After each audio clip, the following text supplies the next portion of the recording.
Thank you so much for checking out J Darren Gaming. As always, please don't forget to like, subscribe, drop a comment below, and let's get right into it. Deathloop early game tips, tricks, we'll get into it in this video. So starting off, let's talk about some of the rarity explained. We have a few different types of weapons. We've got the gray, green, blue, and purple based on trinket slots. So gray is not going to have any trinket slots. Green ones will have 1, blue 2, and then purple weapons drops will have 3 plus a perk. There are also gold weapons, which will be more so like legendaries that you see in other games that we have in this one. Of course, you start off with the machete, and you get that super early on, and it's really great if you want to go with that stealthy kind of build, that kind of run, depending on what you want to do. We have the small caliber weapons, the Limp 10, single-handed SMG, and you can dual it if you wish as well, which is pretty great, adds that extra power that you might need. It does have a decent rate of fire, and recoil is pretty substantial there. And we have the MG1 Peppermill, which is going to be a two-handed machine gun. It's also going to be very useful in close quarters. I think in this game that's going to be pretty predominant, because most of the maps and what we see and most of the kind of area that you go out is actually kind of a closer kind of style map. There isn't too much range. You do have some outside maps, which is pretty great as well. It looks really great for this game. From what we've seen, most of the time it is, especially early game, it is going to be more so close quarters, alleyways, indoor labs, all that good stuff. So the Peppermill is going to be great. As soon as you get your hands on it, it does unfortunately have a pretty bad reload time, but if you go ahead and get the right loadouts on it, those perks that you can add, you can kind of negate some of those slow reload speeds. So no problems there really. So it is pretty ordinary, but I say it's going to be great. As soon as you can get it, hold on to it.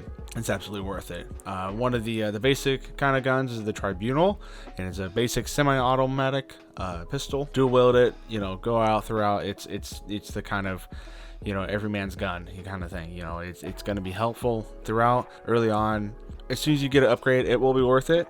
If you get your hands on one early on, it's going to be good to have just in case. And lastly, for one of the early game weapons, one of the best ones that you're going to run across is actually the Strelak Verso. It's a two-handed dual wielding guns, and they actually be combined together into one two-handed gun, kind of like almost like a sniper rifle. Pretty good rifle that you're going to be able to use early on. Very powerful.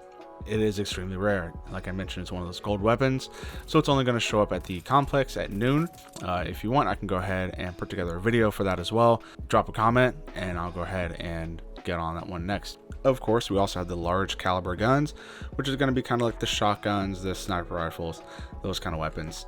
The first one being the 4-pounder, a really great hand cannon revolver. You can dual wield it, which is great, and it's fun, it's loud. So if you're gonna go that stealth route, this is not the gun to be using. So overall, it's gonna be a great one to have. I've counteracted with the SMG and the 4-pounder before, having both those dual wielding. You kind of have that toss up of 1-shot, 2-shot, close range, and something of a more spray kind of weapon, which is great to have. Also the rapier, which is kind of the pretty much the sniper rifle. It's a 1-shot, unfortunately. It's basic, but absolutely needed, absolutely great to have, especially if you kind of can see the enemies on one of those larger maps. You can pick them off before they get too close. Reload time is really bad, really bad. I'll warn you on that. But it's going to be a good weapon to have, especially those outdoor areas. It's going to be very helpful in the early game. And as for shotguns, if your playstyle is that route, then we have the Strelak 50/50, which is pretty basic. It's semi-automatic. It's quick firing, but that reload time, of course, as you know with a shotgun, is going to be pretty slow. And of course, the range is going to be close range only. The Vopat Trencher, basic pump action shotgun, good in a pinch if you need it, and kind of clear out the room, the last little stragglers. But this one does have a slow firing rate, but you're going to do that damage that you need to kind of pick off the mob at the end. And last but not least, we have the PT6 Spiker, which is going to be a nail gun. Really stealthy, really quiet. You can get some good headshots on it and one-shot a lot of guys, which is great to have. And of course, that's what the nails are for that you see around. It's a very unique kind of ammo type, but when you run across it, you'll know what to do with it. And it's a really helpful gun. and also can be dual wielded if needed. Very, very good, good weapons to have throughout. And with this game, there's different perks you can add, and I'll go into that in another video.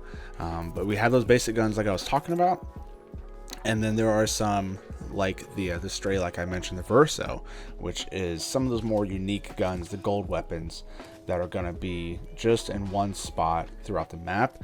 That one is a specific one you have to work your way up to in the early game. Most of the other ones are going to be after you defeat the visionaries, you can actually take them down, and that's the gun. It's a specific rare gun that they have. You'll actually be able to use that and carry it on up until the next loop. So, and I'll go more into that in another video here. Just wanted to cover the bases on the guns real quick, and that way you can kind of get started in this game early on. Check out my other videos. I'll have a lot more coming up for Deathloop, and any specific ones that you want to hear about, feel free to drop it in the comments. Let me know your thoughts on this game, especially early on. It's great, it's a fun game, but feel free to drop a comment. Let me know what other videos you'd like to see. Look out for more videos coming covering Deathloop here that are probably already up on the channel. And as always, thank you so much for liking, subscribing, all that good stuff that YouTube needs. I'm Jay During Gaming, and I'll see you in the next one.